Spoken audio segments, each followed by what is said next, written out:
Before we begin, there will be spoilers for the 1000-Year Blood War arc of Bleach in today's video. Alright, look.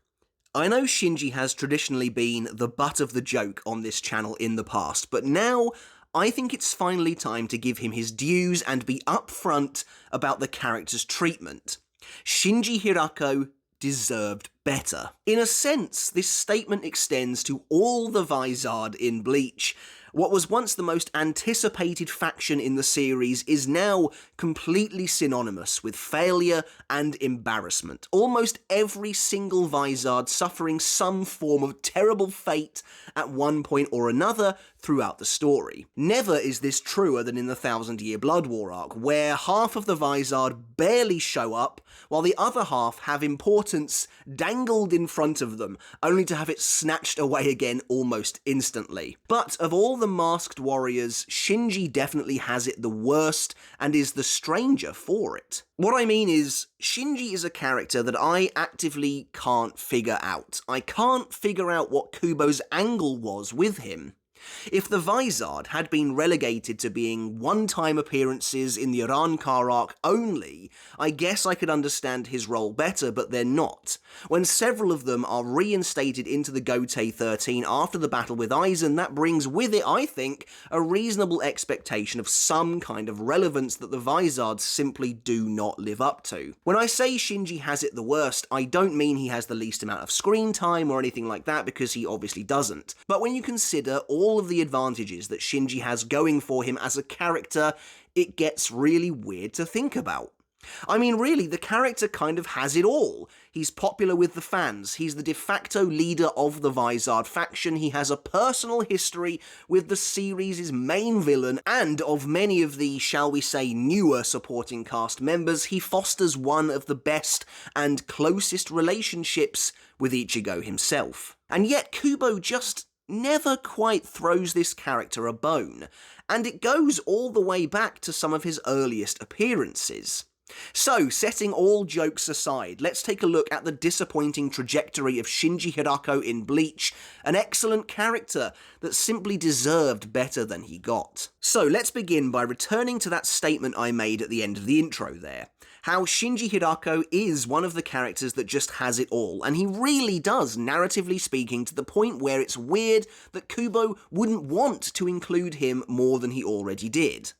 As the leader of the Vizard, Shinji is the most heavily involved member of the Masked Ones in the Arrancar arc, actively interacting with Ichigo and his friends on numerous occasions, and of course ultimately leading Ichigo's training in the end, and helping him control his inner hollow, the main source of Ichigo's anxiety and depression in the early days of the arc. So I mean, things start off pretty good for Shinji. He is a major driver of the plot moving forwards. While the majority of the Vizard occupy supporting roles, Shinji and Hiyori are clearly pushed to the forefront of the cast, with Shinji being revealed to be Aizen's former captain during the Turn Back the Pendulum arc, with Hiyori being Kisuke's vice-captain. Two key positions of involvement with major characters in Bleach that intimately tie them both to the events that unfold that night 100 years ago. Then there's Shinji's relationship with Ichigo. Since working with Ichigo to help him control his hollow, Shinji and by extension the Vizards have come to see themselves as Ichigo's personal allies, in a world where they currently otherwise have none. Some of Shinji and Ichigo's most important interactions don't come until later though.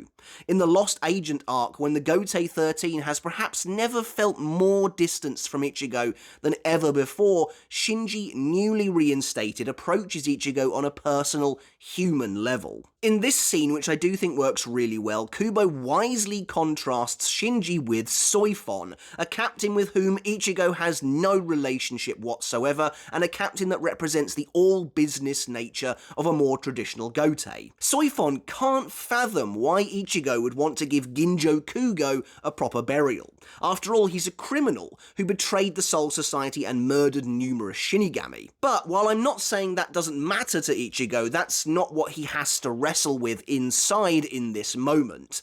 Shinji understands him better than Soifon ever could.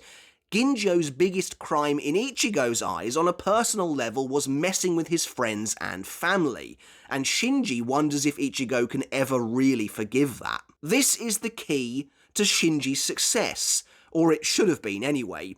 Shinji is Ichigo's only real friend among the captains. Sure, characters like Byakuya, Hitsugaya and Kenpachi have a lot of respect for Ichigo and treat him as a member of the Gotei 13, which is a lot for a human. But Shinji is Ichigo's confidant, his go-to among the upper ranks, even if he doesn't really know it. We see this again in the early days of the 1000-Year Blood War arc. Who is it that comes to Ichigo with news of Renji and Rukia's surgeries? Who is it that helps him see his own value in the Gotei 13's greatest moment of despair? That even if Ichigo lost, without him, Yuha Bark would have continued to rampage over the Seirete. It's Shinji. He's the one we see discussing Ichigo's current feelings and mental state with Rukia, and this is the role Shinji should have continued to embody wholeheartedly throughout. Honestly, with all of this combined, as far as I'm concerned, Shinji is another Byakuya, Hitsugaya or Kenpachi in terms of importance among the captaincy. But he certainly wasn't treated that way. I feel it would have been perfect for him to face off against Gerard with the other three at the end. He deserved that, even if his bankai couldn't rightly be shown there. Instead, he's inexplicably knocked out once again, and it's here we may as well look at his treatment throughout Bleach. So, Shinji's treatment in the Arrancar arc is, as you'd expect, I think rightly pretty good on the whole. He's the source of much of the mystery in the early days of the arc and plays a really awesome role where for a while you're uncertain as to whether or not he can be trusted. It's quite similar to Ginjo in that sense, though I'd argue Shinji's position is overall less ambiguous on the surface, but maybe that's because I'm looking at it retroactively with all the facts laid bare. Shinji quickly became one of Kubo's coolest characters, a smooth-talking, sharp-dressing badass with a penchant for fusing humour with gravitas. Shinji acts as our introduction to the world of holification, which itself was mystifying and very exciting, and the many benefits it can bring when adequately controlled, as we see when he dominates the one-armed Grimjo in an early fight, even going so far as to use a Sero to defeat the Espada. This was a huge deal back in the day, and a really tantalizing insight into what maybe Ichigo would be capable of one day. Such mastery over his hollow powers combined with the abilities of a veteran Shinigami made Shinji such a tantalizing proposition to the reader. The Vizards were officially the most exciting new thing on the block and people couldn't wait to see more. By the time the Turn Back the Pendulum arc arrived, everything was lined up perfectly to deepen Shinji's character even further. It was clear from the beginning that there was more to this man than met the eye, and Kubo did a good job of keeping people hooked where the Vizards were concerned. Even if they disappeared for the entirety of the Waco Mundo arc, they were about to come back in a big way before the final battle. By ingratiating the Vizard into the Gotei 13 of 100 years ago, Shinji and the others quickly find themselves effortlessly intermingled with the lore of the series, becoming deeper and richer characters for it. Turn Back the Pendulum remains one of the best pieces of writing that Kubo has ever done, and a big part of that is establishing the tragedy of the Vizard, because they are ultimately tragic characters, and Shinji finds himself at the epicenter of that. For all his jazz music, face-pulling and hijinks, there's a darkness beneath the surface. Making Shinji the captain of the 5th Division immediately makes him one of the most important figures of the conflict with Aizen. There's a personal history there like virtually no one else has. And it's kind of fascinating. Aizen does feel so far above almost every other character. He is godlike in that sense, but with Shinji, it's personal, and that makes Aizen also feel more human. That moment where Aizen says when he faces Shinji he'll use his sword because Shinji is special in that way, he won't do that for most characters. That is the opening up of Aizen to something we've never really seen before. To be totally honest, there aren't many characters or factions in Bleach that are afforded such a complete and well-written backstory as the Vizard, and it really is very effective. Now, with a reason to fight, the Vizard join the battle against Aizen at the fake Karakura, where Shinji quickly announces his loyalty to Ichigo.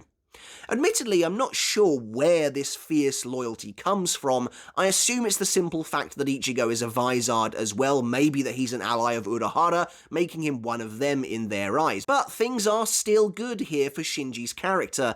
After the Vizard come to save the day, he's established as the head of this new third faction getting involved in the war, talking with Yamamoto and leading the Vizard into battle. That personal connection with Aizen rears its head very quickly as Shinji is able to confront him directly, not once, but twice over the war itself. A special privilege afforded to him, especially when so many people here are out for Aizen's blood. However, here we can already see some odd cracks starting to form in the way Kubo chooses to use and portray Shinji, specifically where battles and fights are concerned. While a lot of the Vizard are given the chance to join in the battles against the Espada in some way or another, virtually everything Shinji does here occurs off-screen. What should have been the most important conflict of the battle prior to Ichigo arriving isn't really given the prominence it deserves. It's nice that it's there, but it could have been more. Also, Shinji is apparently dueling Gin at one point, a battle that would have been awesome to see before he fights Aizen. And while it is cool that they get to have a battle all to themselves, Shinji's swift defeat after finally revealing his Shikai is just the first in a long line of disappointments coming his way. Of course, as noted in my recent battle analysis, he plays a small but effective role in the battle royale against Aizen once Ichigo has arrived. Shinji's last-minute reveal of Sakanare's influence against Aizen is wonderfully done, as is his direct confrontation with Aizen after the twist is revealed.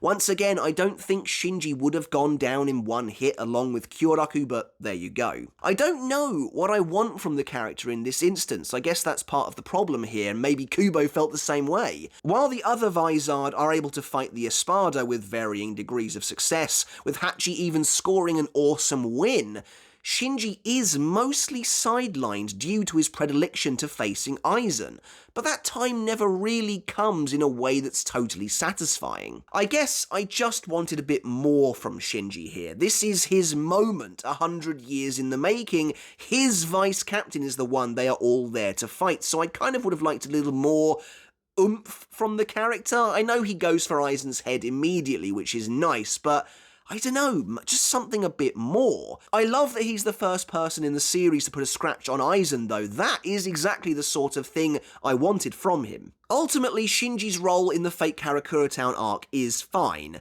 It is here, at the end of that battle, that perceptions were beginning to change anyway. I remember vividly people being kind of disappointed with the Vizard in the final battle in general. Suddenly, these hybrid badasses that we had all been waiting for so long maybe weren't so badass after all. They could only manifest their hollow masks for a few minutes at best, and most of them were getting smacked around by their enemies. After so much build-up, it was always going to be difficult for them to meet expectations, and to be honest, I've always appreciated Kubo keeping them grounded, rather than going the route I think a few people expected and having them sweep the Espada with basically no trouble. Essentially, Hollowification didn't turn out to have quite the impact on the battle I think people expected it to. When it comes to the Lost Agent arc, I've already detailed why I love Shinji's interaction with Ichigo, as brief as it is, and why I think it works really well for his character. That being said, while I appreciate Kubo wanting to keep the Vizard's reinstatements a surprise, I think Shinji absolutely should have been there in Karakura Town to support Ichigo. If you want to make it a big, shocking reveal still, then just have Shinji come out separately after everyone else has already done their introductions. But the Shinigami that appeared are clearly supposed to be those with some kind of a connection to Ichigo, and Shinji fits that bill better than most, certainly more than Hitsugaya. And then, well, we get to the 1,000-Year Blood War arc, and we've talked about this before. Really, when I say that Shinji deserved better, this is the arc I'm talking about specifically. I don't know what happened here. It feels like Kubo is hugely conflicted with this character, and I'll do my best to pick apart why that might be. Let there be no mistake, there is a big distinction between how Kubo treats Shinji and how he treats Rose and Kensei in this arc.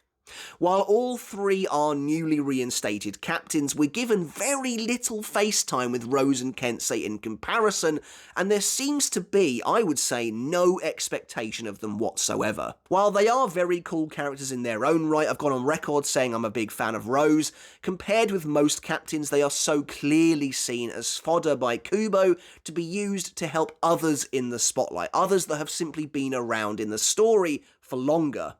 It's like there is no expectation for them to be given a chance to shine themselves, to be given a win at all, which is lunacy when you consider how many sternritter there were. With Shinji, it kind of feels like the opposite. It feels like Kubo wanted to give Shinji a big moment, and simply couldn't find the right time. Shinji actually appears in the 1000-Year Blood War arc quite a lot compared to most captains.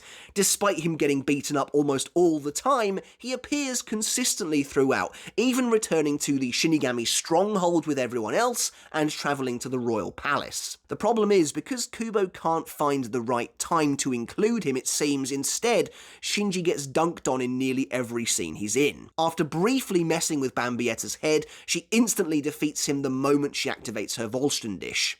Later, Shinji is outmatched by Basby's Burner Finger 3, and while Shinji does supposedly get a triumphant moment where he saves everyone there using Sakanade, you better believe it happens off-screen. Hell, in the anime it simply doesn't happen at all. And finally, Shinji is wiped out by Gerard immediately upon the battle beginning, which is probably the most egregious one of all. The reason I say that is because Kubo has Shinji taking up the role I would expect him to have at this point in the story. He's a senior captain, and once Kyoraku leaves to face Lille in Varvelt, Shinji actually takes command of the unit, even over captains like Byakuya who follow his lead, espousing rhetoric regarding the head captains of old. But then he's just instantly defeated for no reason at all, and it makes you wonder what the point of any of it was. Despite the fact that Gerard seems to crush the area where both Hinamori and Shinji are, Hinamori is pretty much no worse for wear, and Shinji is just totally taken out of the fight. Now, we know that Hinamori is unusually durable, as seen in the battle with Aizen, but, I mean, come on, Shinji really deserved one last moment to shine. Basically, it just feels like Kubo has something against giving Shinji a proper battle. He's really weirdly unique in that way. Even in the Arankar arc, his fight against Grimjo is a short one-sided domination. That's then followed by an off-screen battle with Gin before his duel with Aizen, which, while evocative, is also over too soon. Maybe Kubo thinks that Sakanade doesn't lend itself well to a proper fight? It's hard to say, but I would personally disagree with that if that was the case. And so, Shinji finds himself in this really weird, liminal spot among the cast by the end of the series. Kubo, I think, clearly sees him, views him as a key character, as a major captain as he should, but while Shinji is there, he's just not doing anything. Shinji using bankai in the 1000-Year Blood War anime feels like an admission that more should have been done with his character overall. And of course, speaking of his bankai, he does get some big moments to shine in the supplementary light novels Can't Fear Your Own World, but talking specifically of the source material, it felt like they were trying to patch over a mistake of sorts. In general, the Vizards fell from grace pretty hard, and as I mentioned at the top of the video, there's a sense they are clinging to relevance by the 1000-Year Blood War arc. But I'd counter that by saying that by making some of them captains, you're giving them relevance regardless, and they deserved to be treated like the rest of the Gotei 13, even if they weren't around for the Soul Society arc. To dive a little deeper into what happened to the Vizards as a collective, at the end of the day, I understand how the narrative cadence of Bleach works. Character groups get cycled in and out as we move from arc to arc, and the Vizards technically had their time in the sun already in the Arankar arc. By the time we reach the 1000-Year Blood War arc, they've been relegated to background characters for the most part, as sad as that might be, because there's simply no room for them amidst the enormous clash between the Gotei 13 and the Vandenreich, the fan-favourite protagonists of the entire series, and the new group, the new villains who will understandably take up more of the precious panel time. Really, the same thing happened to the Vizards that happened to the Arankar and to the Fullbringers. The only difference is virtually all of the Arankar were killed. but those that weren't, Nell, Grimjoe, etc., only made very fleeting appearances. And the same goes for Fullbringers like Ginjo and Tsukishima, who definitely deserved more in the Thousand Year Blood War arc. Plus, circling back to Shinji specifically, with Aizen gone at the end of the Urankar arc, Shinji's emotional core has kind of gone with him. Now he's just another captain, albeit one with close personal ties to Ichigo, which I think should have been his bargaining chip for a bigger and better role. When Shinji didn't voice any protests or anything at all about Aizen's release from prison, it felt clear to me on some level that Kubo was done with that dynamic. It's actually kind of funny listing off those marginalised groups in the world of Bleach, the Urankar, the Fullbringers, characters like that, the Vizards. It does kind of feel like in some ways that Can't Feel Your Own World was written to cater to those groups. The final question to ask is simply, why? Why did Shinji get such bad treatment in the final arc, and such weird treatment even early on, especially when it came to fights, when you consider how much he had going for him? I feel like we've answered it in pieces throughout. Maybe Kubo doesn't think Sakanade works well in a one-on-one fight, and felt we'd seen everything it could do between both the Aizen duel and the brief skirmish with Bambietta. Even if that was the case, Shinji still deserved to fight someone properly considering his stature in the world. When you consider the amount of sternritter there were, again, it's crazy that someone as important as Shinji doesn't really fight, well, anyone. He's somehow injured in the first invasion despite presumably not going up against a sternritter because he's running in a direction by the time we see him, unless he has fought a sternritter and somehow defeated them, or he and Momo have just fled from that fight. Maybe it was the simple fact that the Vizard as a group were way past their prime. And that's possible, though again I'd argue that making 3 of them captains keeps them relevant in the eyes of the reader, as does Shinji's relationship with Ichigo. No, truth be told, I think when everything is all said and done, I think Shinji just got unlucky. And don't get me wrong, there were more than a few characters in the Thousand Year Blood War arc that suffered a similar fate. It's just very conspicuous to me that Shinji has a lot of panel time in the arc, but he does very little with it. That tells me that Kubo wanted to do something with him but couldn't find a way to do it.